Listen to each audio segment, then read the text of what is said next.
I think people think that if they show up as themselves, it's just going to invite all this criticism. And that's really like, that's the underlying thing, right? The fear. Like, how will people see me if I show up as me? But like, what would it look like for people to see you as you really are? Like, even though that might feel uncomfortable and scary AF, like, isn't it also a massive act of courage? Queens, welcome to today's, what I already know is going to be such an epic podcast. And this is not an interview, people. This is such a juicy, sizzling hot conversation with one of my besties. We've got Jill Stanton here with formerly of Screw the 9 to 5, and she probably still is playing a decent role. I moonlight. She moonlights there, and she is also the very proud owner of Millionaire Girls Club. These are just some of her business accolades that we could go on and on and on about what a business mogul she is. But today we are talking girlfriends, connection, taking risks, big thinking, women and money, you know, all of our favorite subjects. So yes. Jill, welcome to the Divine Living Podcast. Yes. I'm so, any time that I get to hang out with the queen, DeVee herself, is a good day. So I'm so happy for this. I'm coining DeVee. That's a new thing. Like when we were on our call the other day, I was like, I need a DeVee loving kick in the ass. That's the thing. I hope your whole community gets on board with it. Oh, yes.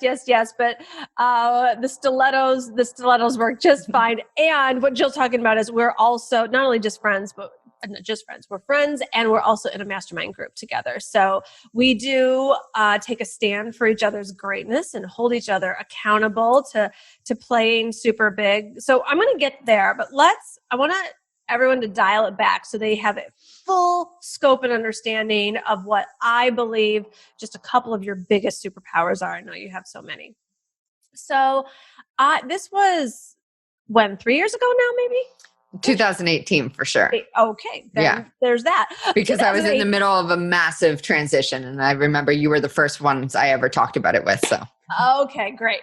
So 2018, this cool woman reaches out to me on, I think, Instagram, and was like, hey, what's up? And I had totally known who Jill was from the whole cyberspace deal and her podcast and all of that. And I was at this place in my life where not only did I not have friends, I just didn't even think about it. I didn't think I needed them. It wasn't even on the radar. I wasn't a goal. It wasn't any of it.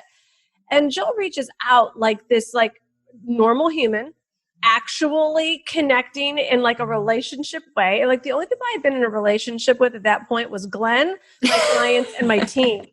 Like it was just like what being like, it was such a wake up call for me. And I talk about this so much in my book and in other conversations, because Jill, you literally like broke the spell on my unconscious voluntary isolation I had going on.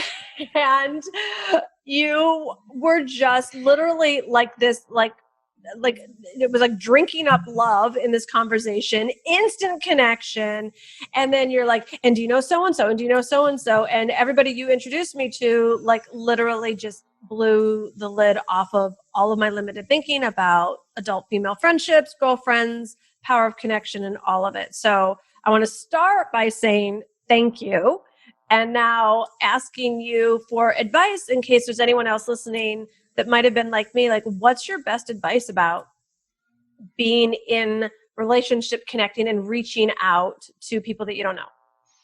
I think a lot of people, first off, thank you so much. You're one of it's so funny that you talk about how you didn't really have friends, because you are one of the most generous, giving, authentic, whip smart, beautiful inside outside women I know. So it's just so funny to me that you were in that voluntary isolation, which I totally understand, because I had a lot of sister wounds, probably still carry a few. And so I very much understand that. And the one thing that I've always noticed when people, reach out to connect with me, or I'm trying to connect with someone, is people who come in with a motive, right? They're looking to get something out of the connection or the relationship or the friendship they're trying to build. Like that always starts things off on the wrong foot, right? Because you can feel it. When someone comes in with a motive, you can feel it. It's got an air to it. It's like not really, truly, genuinely reciprocal. And I think that that's a huge mistake people make when trying to build friendships with power players is what can I get out of this? And what I invite everyone to explore on their own is how can I show up for this person? Because no one really gives a shit about you until they know that you, like, people don't care about you until they know you care about them. Right. And so, one of the John Acuff-isms that I absolutely love, I hope I said his name right, is care about what the people you care about. And that's always stuck with me.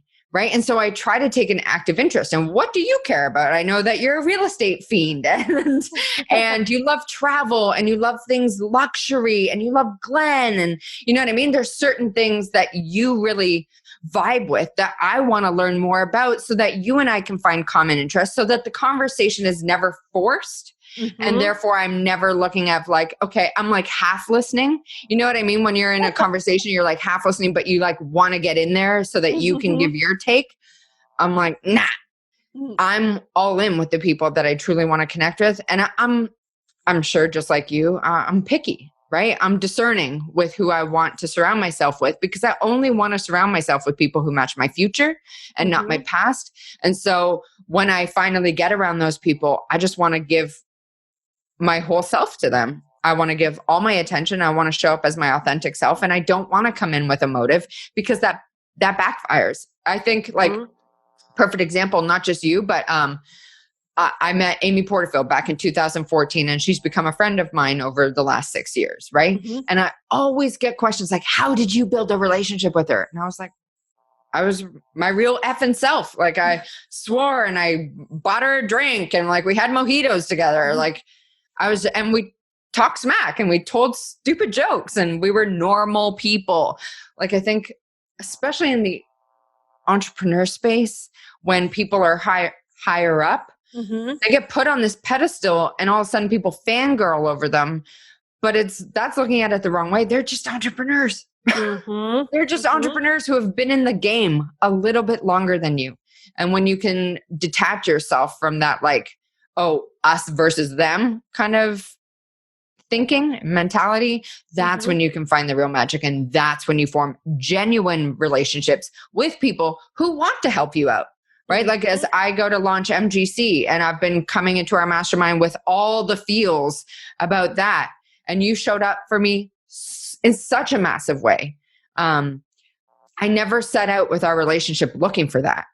Right. I was never like, oh, I hope I can get some free GDV coaching.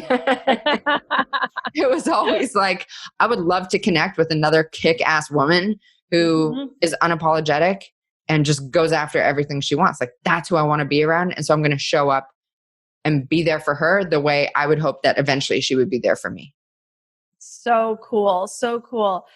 And, you know, I think that women just, when we get outside of our own power and our own natural way of being, we just become like the most inauthentic version of ourselves. And it doesn't feel good to us and it doesn't feel good to the other person like you're talking about, because it's like, and I think it can be confusing, especially women who are like at whatever stage in business, like there's always going to be a bigger fish, right? And so you're like, oh, I want to be around the bigger fish for the whatever. Maybe they'll do a shout out for me or it'll look good or social proof or whatever the thing is. And then I think like we've probably all had that where it's like when someone approaches us and that with that energy, like you're talking, it doesn't feel good. And then it's confusing, but because you're like, be bold, reach out. It doesn't matter if they're the bigger fish. So, well, here, we'll just use Amy since you brought that up. So what had you go and reach out or connect with Amy in this way? I put myself in the room. Like I at the time, like Josh and I were just starting Screw the 9 to 5. This was 2013 when this retreat came up. It was like $3,000 each plus travel, plus accommodation, plus all the things. And at the time for us, that was like a huge stretch. We were living in Thailand for sake of like contrast here. And so we were like Thailanders, like killing the game on like $2,000 a month. And so that for us was a big stretch, but I knew I wanted to be in the room. It wasn't just Amy. It was Pat Flynn. It was John Lee Dumas. It was a bunch of people. And I've become like John Lee Dumas and his girlfriend, life partner, essentially. Kate is one of my best friends, but it's because I put myself in the room because I didn't look to get anything out of it. I just wanted to be buddies. I just wanted to shoot the shit. I just wanted to keep it real with them. I just wanted to have conversations. I just wanted to learn from them. And so it was never, if I had approached Amy, like some of the other attendees, they're like, oh my God, Amy Porter, can we get a selfie? Like it just, Can we get a selfie? But that's what happens, man. It's what happens.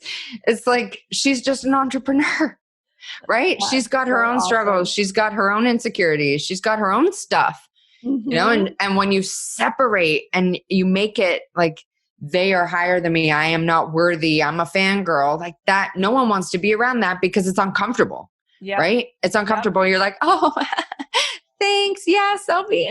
Put a filter on it, please. You know, like it's not genuine. It's not a real conversation you would have with your girlfriends. And then when you show up like that and you try to put yourself in the room, but you kind of fangirl, and then you come away from that conversation, you're like, I can't believe I asked her what her dog's name is. And you overthink the most minute details because you didn't show up authentically as yourself. Instead, like, risk the feeling of embarrassment, risk being the dumbest one in the room, risk being, you know, the person who's just getting started. Yes, actually you. So I'll share with you something that I did actually recently that I can't even believe. It's like, and yet every like vulnerable, humiliating, failing forward mistake, ladies, it's like if you let it, it'll just free you. You got to learn to laugh at yourself. Otherwise, this life is not worth living. So I'm starting my podcast. And we know our mutual friend, Kathy Heller, is like, Gina, start your podcast. Gina, start your podcast. And it's like, I'll do it in January. Gina started in September. Fine. So I got it off the ground. So then she was like, so who do you want to interview on your podcast? And so I did this at the beginning of my career, and I haven't done it for a while, and I couldn't believe, because, you know, doing something new, it's like I was the freshman again. And so I started giving her like this list of names of just people I thought were big in the industry that like are on all the podcasts. So I didn't even like think about who do I want to interview. It was kind of like this automatic unconscious default, like, oh, well, that person would be great and that person would be great. And she's like, yeah. And so she's like, do you want to pre-plan every question you're going to ask, type it up, and if you ask something off script, the interview is going to stop? And I was like, not any day of the week or 4 times on Sunday. And so I'm like, okay, not that person then. And then I like mentioned a few other people, and she's like, okay. Talk about awkward central. I'm like, I can relate to anybody. I got a master's degree in clinical psychology. I've been asking questions for 20 years. I've been a radio talk show host. Like I can pull the juice out of anyone. Apparently that is not the truth. Apparently. And I was like, whoa. And then I also thought like podcasts should be interview. And then I finally, at least I learned this really early on. And I was just like, nope, I'm only going to interview people that either I know super well, that are genuinely my friends, or people I genuinely am like totally following it into. I don't care like how big or small their following is. Like there's some bloggers and Instagram people, you know, and so I think my message here and what Jill's showcasing so much is you don't have to be someone different than you are to get the success that you're looking for. I think people think that if they show up as themselves, it's just going to invite all this criticism. And that's really like, that's the underlying thing, right? The fear, like, how will people see me if I show up as me? But like, what would it look like for people to see you as you really are? Like, even though that might feel uncomfortable and scary AF, like, isn't it also a massive act of courage to step up and show up as you truly are, like faults, flaws, and all, right? Like, I just feel like that's so empowering. It's actually super disempowering to try and control how people view you, because then no matter what, you'll never be satisfied with it because it's never actually you. And then you have to almost keep up with this personality that you created and like go back to the old stories that like have kind of a bit more polish on it or have a few more, happenings than really unfolded. And you're just like, oh, what's the story I told over there? Okay, so I need to come back to that. And it's exhausting. You know what I mean? It so is, and it's so unnecessary. And it also, what I've learned is we all consider ourselves pretty spiritual, and yet it doesn't leave any room for spirit to intercede. Yes. So there was like another person that I did genuinely like interested in, follower and the whole thing, and asked for an introduction from a mutual friend, and got the introduction and got, well, how many downloads do you have on your podcast? And I was just like, fortunately, because of my previous debacles, I was like, you know what? That's uninteresting to me. Yeah. So I didn't even follow up on the email. And also that's what people are worried about, right? Like, oh my God, what happens if I reach out and then I'm like not quote unquote big enough for someone, right? And then all the worthiness issues come back in. Oh, I knew I wasn't enough. I knew I would get a no. I knew I would fail. I knew I'd get rejected. And it brings up all these old wounds. And instead of like healing that, or instead of shining a light on that, we minimize ourselves instead of using it to break through to the next level of ourselves, right? Where that stuff is just like Teflon, like it just bounces off us. And we're like, actually, you know what? I'm just getting started. So I don't really have a lot of downloads right now, but I'm working to blah, blah, blah. Or you're nicer than me. Well, I'm Sicilian. So I was like, I didn't even respond to the email. You know what? Delete. That's well, and what I really got from it was, it gave me permission to be me, it's and in that I didn't need to make her wrong either. And I actually didn't. I just got like, you know what, this doesn't feel good to me. So I'm going to peace out, and she's not chasing me down. So I'm like, we've got different groups and vibes and tribe and the whole thing. So I actually didn't go into a thing about making her wrong or me wrong. I'm just like so committed to being around the people who really light me up. And I have gut instinct. So, and you're the OG manifester, I feel like. So, and it's so funny because as you were talking through that, I was like, oh my God, I actually just said to someone who Allie, we both know. I reached out to her to have her on my podcast because I'm essentially going to make it through the entire Lady Mafia we have and get everyone on my podcast. But I said to Allie, I haven't started my podcast yet, so there's not downloads. If you want to wait until it has downloads. And she just stopped me. She's like, I'm not concerned about downloads. I'm so excited to have this conversation. And I was like, yes. Because all that is this insane, like our world, online business is marketing on crack, right? And it's like ego on crack. And so all of us have tied our worth to these BS vanity metrics, downloads, followers, gag, which can be faked, or like any of that kind of stuff, email subscribers, right? Like I remember when at the end of 2018, right after you and I connected, which was around mid 2018. So just for clarity's sake, Josh and I found ourselves in this massive place of unalignment after we had our son. Our business no longer aligned with our values. And so we made the decision, which felt scary AF at the time, to shut everything down that was no longer serving us. Our free groups, which were over 55,000 people, our monthly membership, which was over 800 members, our one-off products, our coaching programs, like everything that no longer served us was gone, just to like clean slate it. And in that, we did a massive email list clean, and we cut like 30,000 something subscribers. And someone messaged me, or we were doing a Q&A as like one of our final wrap ups. And someone's like, well, how big is your email list then? And I was like, actually, I'm very happy to tell you it's like 9,000 people. And I'm proud of that because I just unapologetically released 40,000 like email addresses. I want to call them humans, and they are, of course, but like they weren't interacting or engaging anyways. So like that's just dead weight. All I'm doing when I don't release that is hanging on to the numbers and what that quote unquote means about us or our business or like us as entrepreneurs, which is just so effed up because all it is just numbers. You can fake it. Like that's the thing that when new entrepreneurs, I work with a lot of new entrepreneurs and screw the 9-to-5 in case you can't tell by the brand name. And they get so wrapped up in the list size or the follower size or the downloads. And I'm like, what if we start looking at them as like, I'm serving these humans, like these humans raised their hand and said they want to stay in my world. So I'm proud and I'm grateful and appreciative of them being here. And I'm going to do whatever I can to serve the hell out of them. Preach.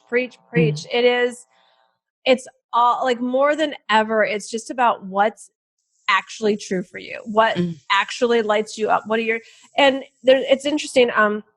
I've had the honor and privilege of being on like some super big podcasts when my book came out and thought that was going to be like and it was cool and it was great. And I've been on other podcasts where like number wise, it was massively smaller, massively. But these particular people, their engagement was so high through the roof. I was getting DMs for days and months afterwards. Like, oh my God, I heard you. Like, so it just goes to show you. And I know that those people like are so committed to their communities. And it obviously shows. And it's not about how big the numbers are, but really how engaged. So agree with that. And I actually think that's the advantage of a smaller audience is you can be engaged. Yes. Right? Like when you have millions or hundreds of thousands, it's really hard to have a two-way relationship with those people, right? Because you just don't have the bandwidth. Typically, you're not that involved in your business at that level, right? Like you're not sitting there like, oh, I got 5 unsubscribes today, the way you are in the beginning. But the people who have a smaller audience, they are more in tune with them because they answer their own emails typically. And so they get the questions, they get the feedback. And so they know their people to their core. I remember like, even just using our brand as an example, screw the 9-to-5, like we run these things called Course Creators Boot Camps. And I'll just see familiar faces or I'll recognize like names that I remember from back in the day. I'm like, Kathy McGee, like, what's up? I screw you in 2015. I remember that. Or like, B-Mac, what's up, brother? I'm happy to see your face here again. Like those people came into my world when we were just getting started. And so I treasured the fact that they're still in my world, so I know them a bit better. And so I pay attention to that kind of stuff. Whereas people who have hundreds of thousands, millions, like that's just it's not as easy for them to do that. And so I think reframing the like small audience thing and actually looking at it as an advantage is one of the best things you could do for yourself. Awesome. All right, let's switch gears here and talk about this new venture you are on. Tell everyone what is happening at the ground level. Ladies, you are hearing it first. Yes. I haven't talked about this anywhere yet. Millionaire Girls Club. I've sat on it for 2 years. Let's just, talk about a bullseye brand name. Come on. And it's so funny because it was you who gave me a loving shake and was like, why in the world aren't you naming that your entire brand? Because I was like, my brand is going to be JillStanton.com. And I'm going to run retreats called Millionaire Girls Club. And it was you who were like, no. Like Millionaire Girls Club, that's a club I want to be a part of. And it really like the minute I sat with that after our call, I was like, why didn't I think of that? So, and then I got in my head around like, oh, the .coms, like a lot of money. And you were just like, what are you saying right now to me? So do you mind giving the details of that one? Because I think like, women don't know. Yes, of course. We don't talk about these details. So if you feel comfortable, I'll air it all. I find this stuff so cathartic. I'm like, Jill comes to me and she's like, well, I can't get millionairegirlsclub.com because it's $4,000. I'm like, so I bought millionairegirls.club and it was $1.88. And then I lovingly reflected the brand to you. Yeah, you were just like, okay, I just need to say this. That's a drop in the bucket from what you're like. You are just playing so small. And you're right. Cause I said to you, I just need to make sure the brand will work before I make that investment. Like if someone had said that to me, I'd be like, what the actual F are you saying to me right now? And so when you echoed that back to me, I kind of paused and I re-listened to my own message and I was like, I need to like lovingly bitch slap myself right now. And so I just told Gina before we started recording, I bought the .com. I got out of my own way. Yes. And I'm just so excited for it. And honestly, I think I've told you this. Like I have had this idea since early 2019. And I sat on it because I was so scared. I've had a belief for all 7 years that we've had Screw the 9 to 5 that Josh is the teacher, which he is. He's the only one who teaches in that brand. Because growing up, I was told not by my parents. I wasn't told that by my parents, but just like I was bullied for over a decade, and that will have a lasting effect until you become aware of it. And even teachers would tell me, oh, that was a stupid question or something like that. So I've always had this just like ingrained belief until I recently became aware of it that I'm not smart enough to teach. And so I've always put that on Josh, always. Josh is the teacher. I'm the pimp. Like I always said that. I'm the pimp of Screw the 9 to 5. I spread the word on it. But like, I would say that on some of the biggest podcasts that I've been on, like I'm not the teacher, Josh is, I'm the pimp. Like I just downgraded myself in such a huge way. I did myself such a disservice unconsciously. Like I wasn't even aware of it. And so I don't even know what it was that made me finally be like, F it, I'm going to do it. It's called 2020, Jill. Not only 2020, but 2020 hindsight as well. And also I think I was just annoyed with Josh one day and I was like, screw it. I'm going to start my own thing. But once I started doing that, once I gave myself the permission to say, okay, I'm going to do this. I'm going to start my own podcast. I'm going to create my own something. I'm going to have my retreats and all this kind of stuff. Ideas just start falling out of my head. Like I have on my notes app, I have 50 podcast ideas and that's without interviews. Like I'm just like, yes. All the things I've ever wanted to say that just didn't fit into the Screws brand. And now I get to like make it my own and say whatever the F I want to say and not have to like talk strategy. I was saying that to you for so long. Like I just don't want to talk strategy. It doesn't light me up. I like it when I'm like jamming with other kick-ass women or dudes for that matter, but I don't want to teach it. And I don't want my coaching to be centered around like, I don't know why my lead magnet won't convert. I'm just like, right. So, and ladies, check this out. Can you imagine? So I'm like, I've got all these like feminine spiritual topics, divine living. And I'm like, oh, people are going to need something tactical from me. So I'm like, hey, Jill, you're amazing at pop-up Facebook groups. How about we do that? And she was like, generously, she's like, sure. And like today when I was getting ready, I was like, I couldn't get through a conversation about pop-up Facebook groups. So I hope y'all are loving this one. The minute you said, what happens if we don't talk about pop-ups? I was like, the heavens parted and the angels sang to me. Because if you could see my G-Doc right now, I have like all my points listed out so that I stay on track. Jill, I'm so you know what my team feels like. No, please don't say anything because I'm so grateful that we're having. The only reason I have a doc outlined is because I don't want to talk about pop-up groups. So I'm just like, I need to think about all the things I would say as I'm like pulling my hair out talking about freaking pop-up groups again. And that's not to say I run pop-up groups quite often. I actually am a huge believer about them, but I don't want to talk about them all the time. And so that's another win for me starting my own brand is line in the cement, man. I ain't talking strategy, right? I want to talk. So what are you going to be talking about in Millionaire Girls Club? All the feels. Well, I'm glad. We're going to have to work on that enthusiasm with you, Jill. I'm going to talk about upgrades, beliefs, shifts, like feels, just everything that goes into helping women shift into 7 figures. Like I just wish I had that when I was getting started and building $1 million brand. And I wish I had someone with like my flavor of it who swears a little bit and is kind of cheeky and keeps it real and like, will call you out on your shit. And so I'm just going to lean all the way into that. And so, What do you think from the inner game is the big difference between 6 figures and 7 figures for women?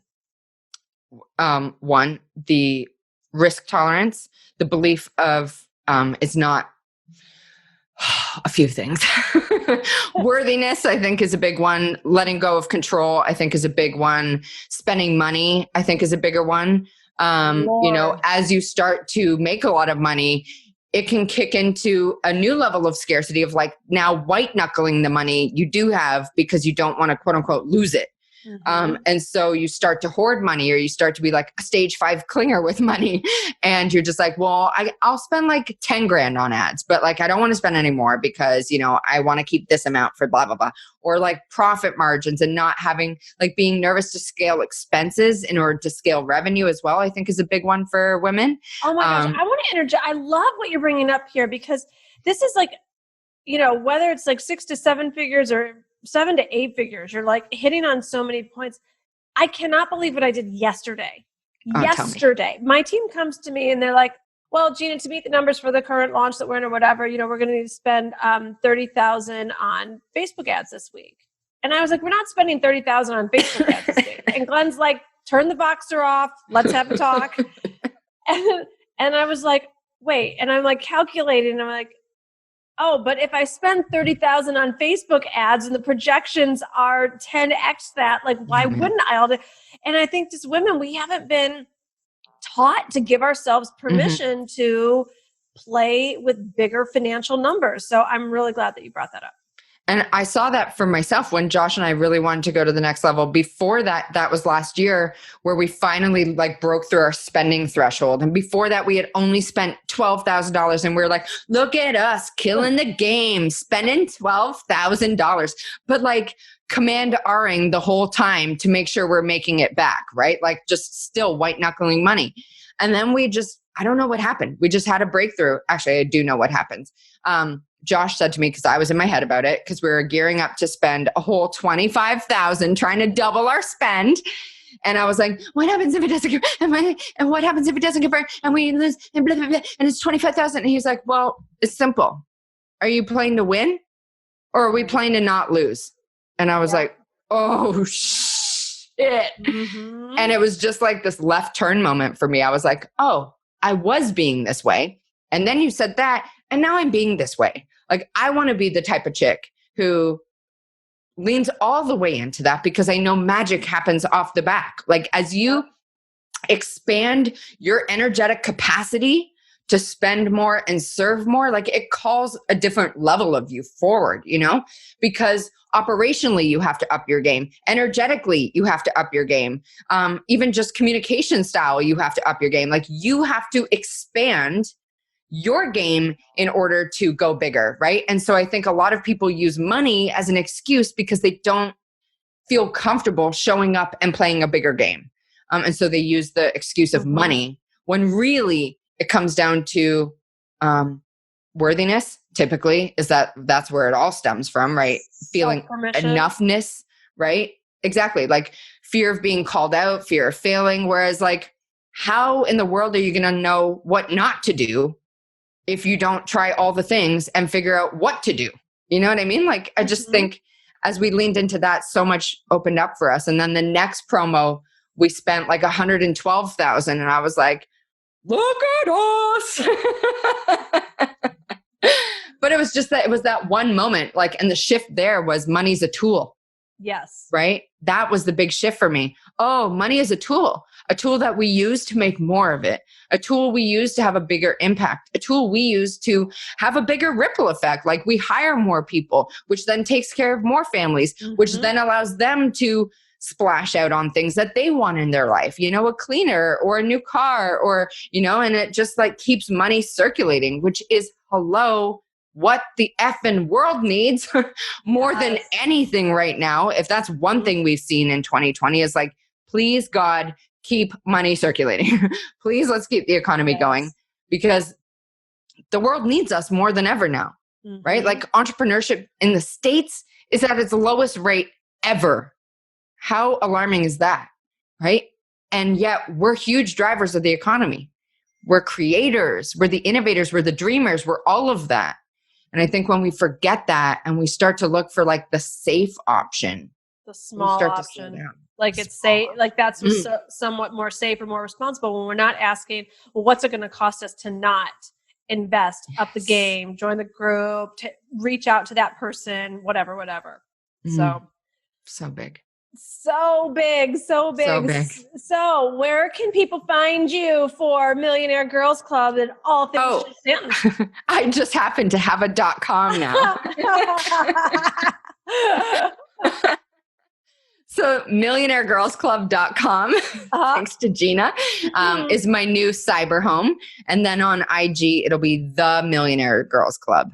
All righty. I can live with it. Jill Stanton, you're such a gorgeous blessing and dose of knowledge, smarts, inspiration, and all things fun. I so value and treasure our connection. And any last tips or advice you want to leave the ladies on connection? Again, I think if you can just step up and allow yourself to be seen in all your glory, in all your flaws, in all your you-ness, you will notice so much magic come into your life in the form of your female friendships and in the form of who you become as a result of taking that courageous action, even if that courageous action just looks like you being seen by the people you care about most or by the people you want to surround yourself with.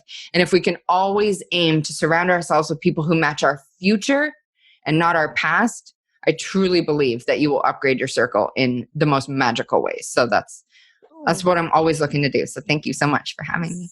So juicy. I love it. So everyone go take a screenshot of this episode, tag me and the Millionaire Girls Club. Let us know what your biggest takeaways were, what you got out of this. Go follow Jill and stay in touch with us. Lots of love. And Jill, thank you again so much. Thank you.